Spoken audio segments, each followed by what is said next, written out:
या मानसिकतेतून ED, CBI, income टॅक्सच्या नोटिसेस नेत्यांना पाठवल्या.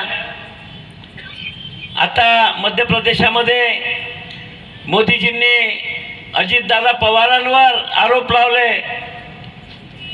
700 करोड का की 70 करोड का भ्रष्टाचार आहे म्हणून. 4 दिवसांनी त्यांनाच उपमुख्यमंत्री बनवलं. म्हणजे नोटीस पाठवायच्या, त्यांना भीती दाखवायची आणि मग सांगायचं की आमच्याजवळ वॉशिंग मशीन आहे, त्याच्यात थोडं कमल डिटर्जंट पावडर टाकतो आणि तुमची धुलाई करतो आणि तुम्हाला मंत्री बनवून देतो.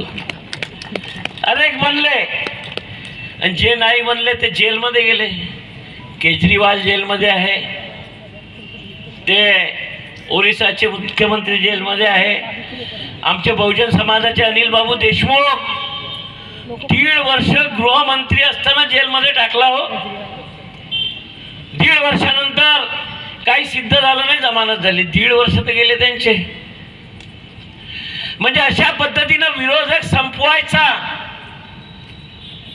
आमचीच पार्टी राहील, दुसरी पार्टी राहणार नाही.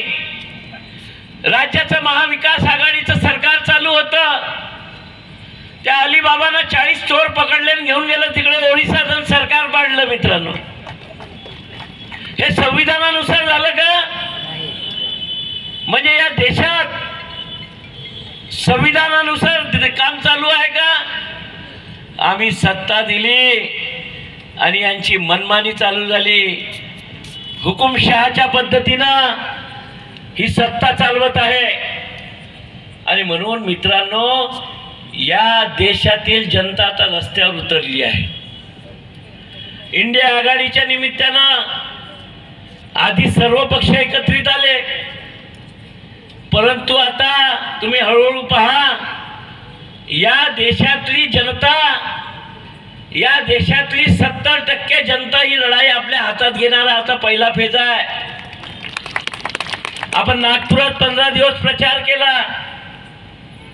काँग्रेसचे सर्व लोक एकत्रित आहेत, आमच्या इंडिया आघाडीतले पक्ष आहेत, वंचित बहुजनचा आघाडी पाठिंबा आहे, एमआयएमचा उमेदवार नाही त्यांचा पाठिंबा आहे, आमची बाजू भक्कम आहे.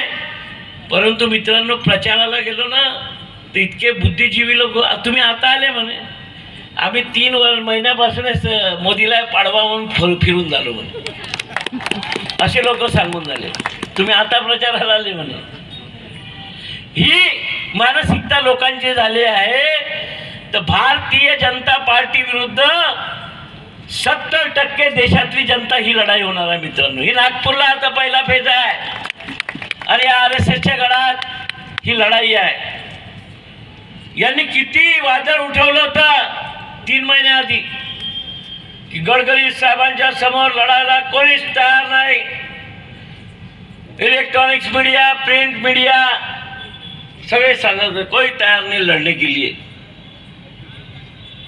आणि साहेबांनी तर 3 महिन्याआधी सांगून दिलं की मला लोकसभेच्या निवडणुकीमध्ये मी मत मागायला जाणार नाही. द्यायचं असेल तर द्या, नाही तर नका देऊ, हे शब्द आहे. जर इथे स्क्रीन असती ना तर आपण दाखवू शकलो असतो त्या स्क्रीनवर. मला तर वाटतं या स्क्रीनवर ते लावायला पाहिजे रुपुलवर. मला द्यायचं असेल तर द्या, नाही तर नका देऊ.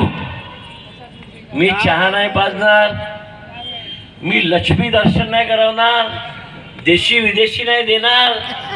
म्हणजे याच्या 2 निवडणुकीमध्ये देशी विदेशी लक्ष्मी दर्शन केलं असेल कदाचित. बॅनर पोस्टर नाही लावणार. सुसाट गाड्या दिसून झाल्या बॅनर पोस्टरच्या. आणि ते तर सोडा, हे साहेब स्वतः गल्ला बोळात दिसून झाले. पाणीपुरीच्या ठेल्यावर पाणीपुरी सुद्धा खाऊन झाले.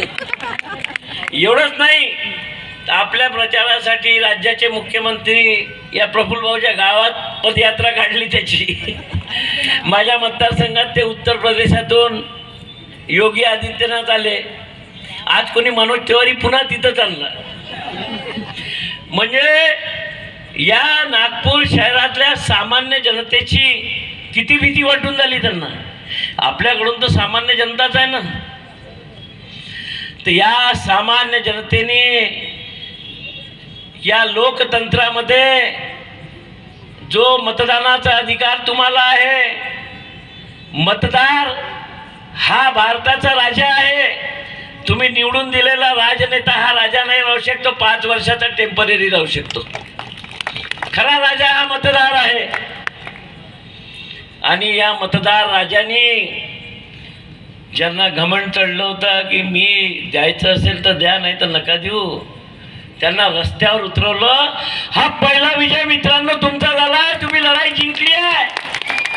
या नागपूर शहरातल्या जनतेने ही लढाई जिंकली. आणि म्हणून